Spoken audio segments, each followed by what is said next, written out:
اللہ رب العالمین ارشاد فرماتا ہے اے میرے بندے، اے میرے مسلمان بندوں سن لو،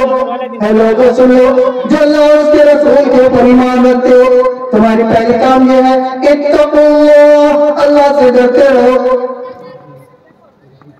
ہر ایک معاملے میں اللہ سے خوف رکھو، ہر ایک چیز کے معاملے میں۔ اور میں نے خطبہ مسلمہ کے بعد ایک آیت پڑھی تھی خطبہ مسلمہ کے دوران میں، سورہ عمران کی سورہ نمبر 3 کی آیت میں 102 کی آیت ہے، جو اللہ تبارک و تعالیٰ صاف ارشاد فرما رہا ہے یا ایھا الذین آمنوا اتقوا اللہ حق تقاتہ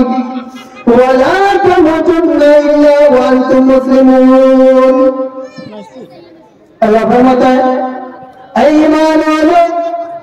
تم اللہ سے ڈرتے رہو، تم اللہ سے خوف رکھو، اللہ کا تقوی حاصل کرو جس طرح ڈرنے کا حق ہے، وَلَا تَمُوتُنَّ إِلَّا وَأَنْتُمْ مُسْلِمُونَ، اور لوگوں سن لو تمہارے پر موت نہ آئے، تم اس حال میں نہ مرنا، إِلَّا وَأَنْتُمْ مُسْلِمُونَ، مگر اس حال میں کہ تم مسلمان ہو۔